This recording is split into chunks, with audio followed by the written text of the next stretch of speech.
I was born in the year 2000, and that means that my generation, when it comes to car enthusiasm, wasn't really raised on toy cars, it wasn't really raised on car magazines, and it wasn't really tuned in to Western European car culture.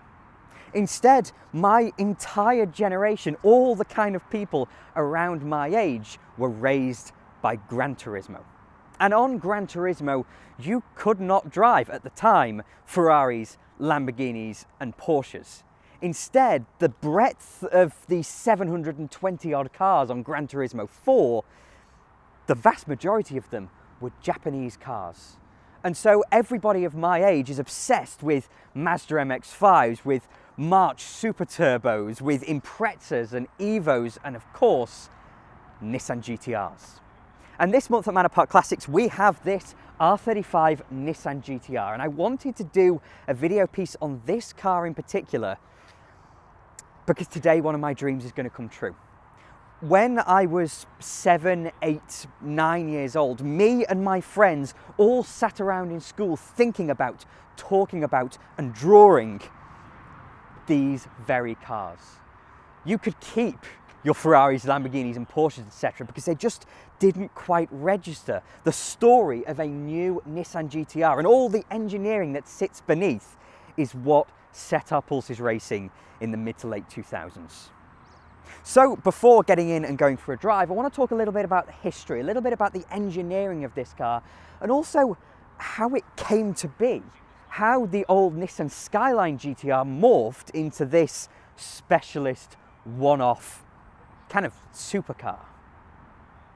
So the story of the Nissan GTR goes back to about 1970 or so, but we're actually going to start in the early 1990s, in the era of Godzilla, the famous nickname that's almost a cliche now given to the R32 Nissan Skyline GTR by the Australian Wheels magazine. When that car was launched in 1989, it came along right at the pinnacle of the Japanese sports car market, where virtually no one else in the world could quite match the level of engineering, the level of interest put into the cars of the Japanese. You could buy a four-wheel steer Honda Prelude. The Mazda MX-5 was just coming onto the scene, single-handedly rebooting the sports car market.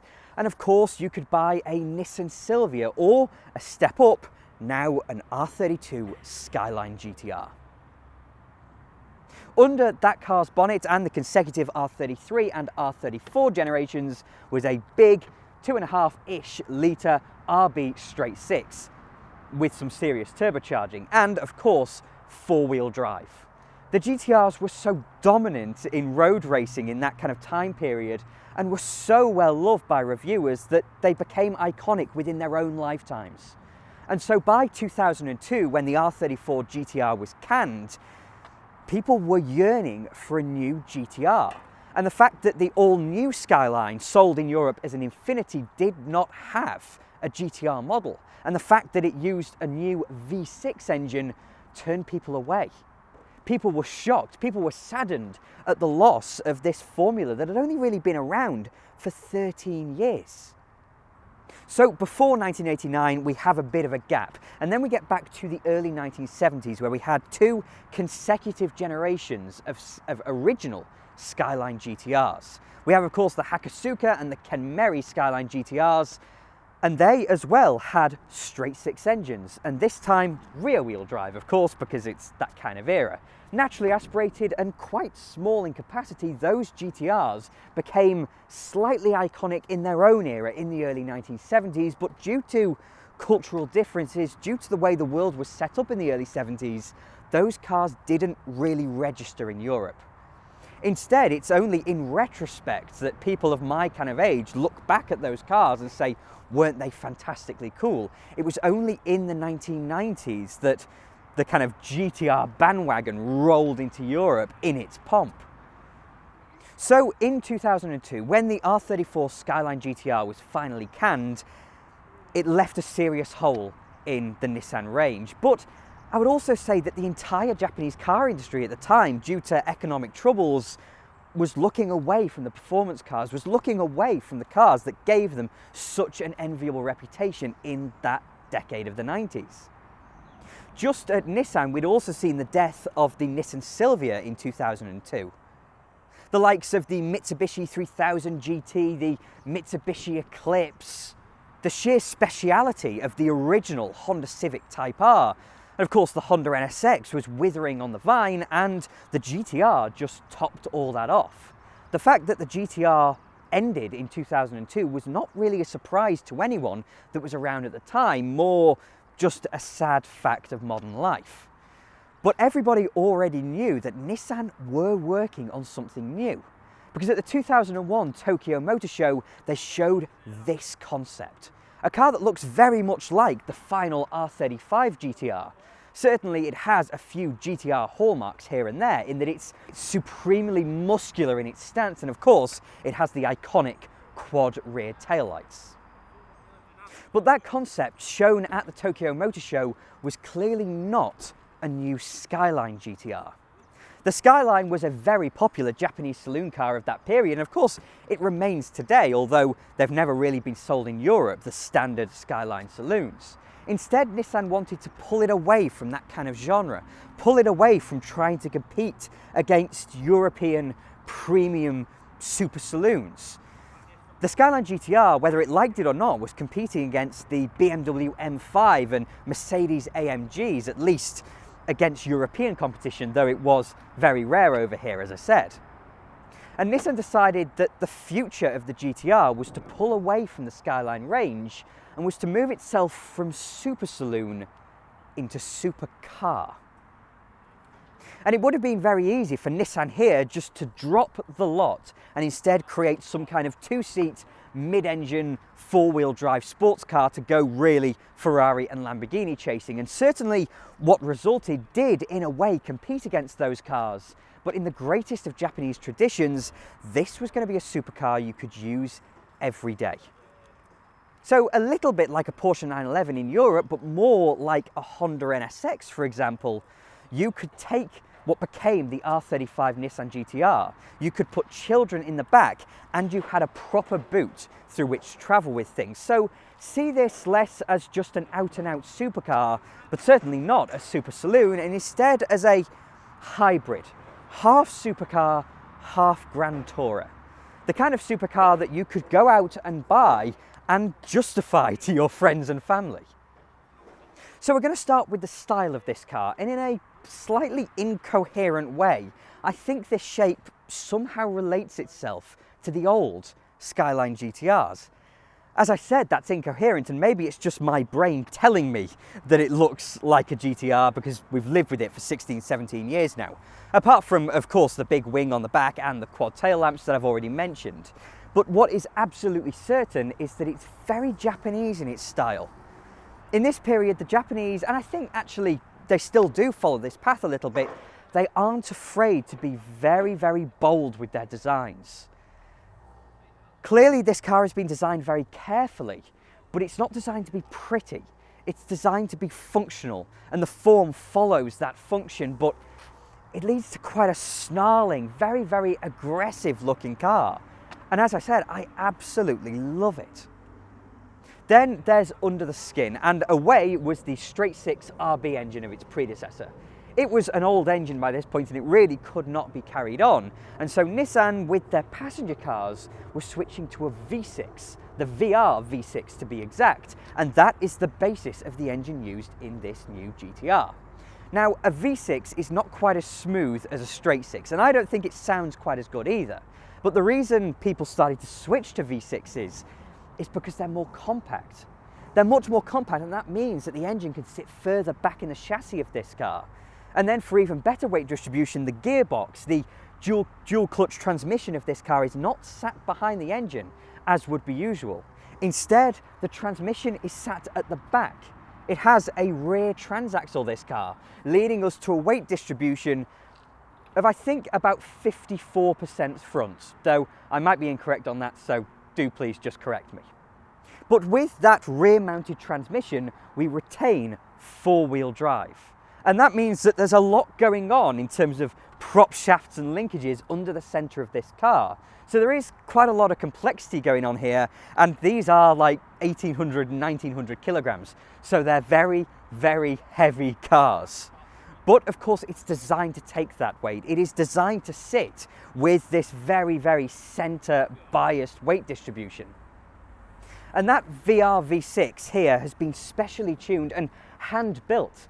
There were a team of 5 people at Nissan who were allowed to build these engines, that were trained to hand build these engines, meaning that we have an extraordinary power output, but one that Nissan weren't willing to tell you in the early days. Everybody knew it was somewhere about 470, 480 brake horsepower in a car like this, maybe a little bit more even. But by the end of production, which is just coming now in the Nismo GTRs, this engine makes 600 brake horsepower. So without further ado, let's discuss that a little bit further by going for a drive in one of my absolute dream cars. Now, before we get out on the road, I want to talk to you a little bit about this navigation screen, because by 2007, 2008, it was by no means unusual to have a screen, but it still was not universal, not by any stretch of the imagination. And Nissan wanted to put into this screen the ability to see all kinds of telemetry about the car, for you to be able to read all the kind of things that you could show in gauges, like your oil pressure, your oil temperature, all that kind of stuff, your battery voltage, boost pressure most importantly, but also to show some other graphics as well, like your cornering G or your braking G, all these kind of things that are just nerdy, very computer game generation like me. But they wanted to put all that into this system, and so they hired a company to design the UI, to design the graphics for those screens, and they chose Polyphony Digital. Polyphony Digital, the developers of Gran Turismo. And so this screen previews the kind of graphic design that you'd see in the then upcoming Gran Turismo 5. The same Gran Turismo 5 that was delayed for about 4 years before it finally launched, but hey, there we are.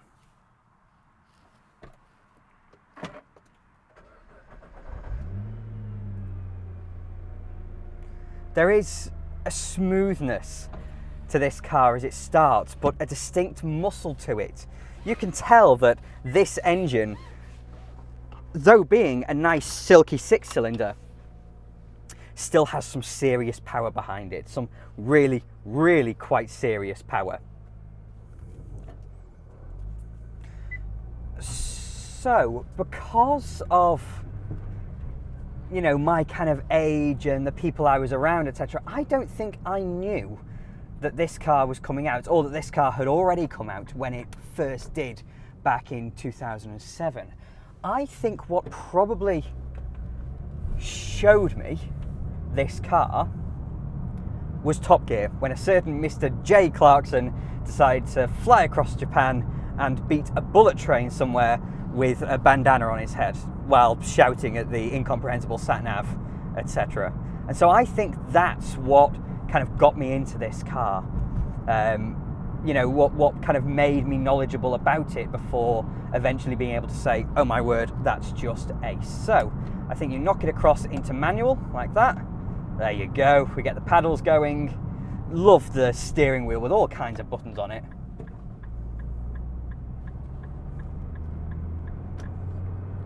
And the overwhelming thing is there's a noise to this car. This is not a quiet car. And even I'm in 5th gear now at 30 miles per hour. We're doing less than 1500 RPM, but still there is kind of drivetrain noise. You can hear the gearbox and the rear axle and stuff all moving. You can hear a very slight whine from it as well. It feels like a racing car.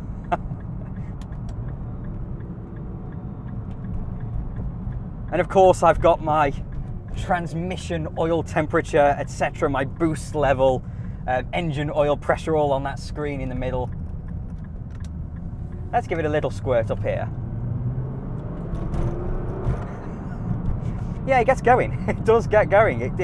It has that real push to it, because the GTR in its period was just hugely fast acceleration wise. So that kind of 470 something brake horsepower was more than a Ferrari 430, but in this kind of period the 458 launch, which had a bit more. But when you're comparing the two, that was rear wheel drive. It didn't have the chassis that went with this car, and although it does have that immense weight,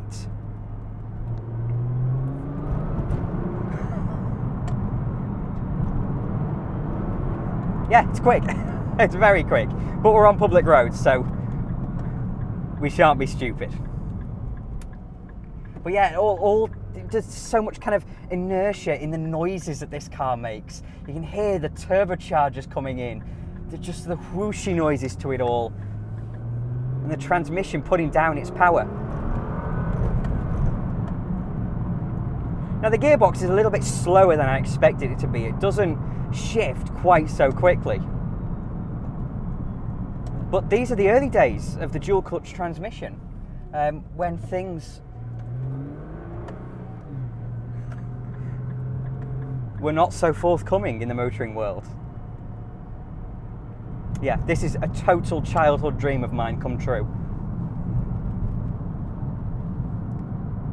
I shall have to message some of my friends just to tell them that I've been in one of these. In fact, I remember either 2009 or 2010, I went to Top Gear Live with my dad, and I was 9, 10 years old, and the one car I wanted to find at the show, you know, at the BHP show that goes alongside Top Gear Live, was one of these, to sit in it, and I did. And there is a picture of little me sat in a Nissan GTR, absolutely beside himself with happiness. And so this is making my inner 9-year-old just incredibly, incredibly happy right now. But all that noise makes it feel so much more exotic than I expected it to be. I expected it to be a little bit too refined, but it isn't. It feels like it's always on edge. It feels very, very kind of focused and ready for action. What a thoroughly, thoroughly interesting experience. One of my all-time dream cars that, you know, meeting your heroes can sometimes disappoint you. This hasn't disappointed me. It's opened me up to a slightly new world, something I just didn't quite expect.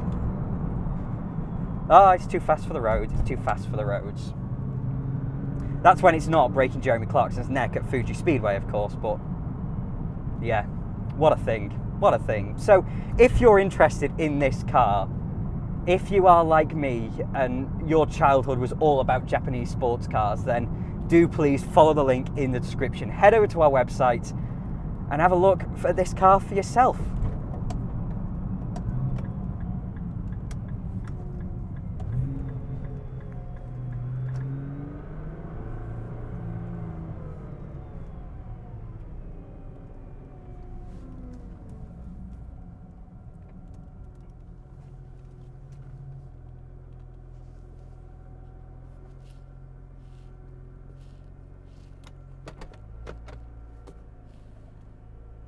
I've just driven a Nissan GTR.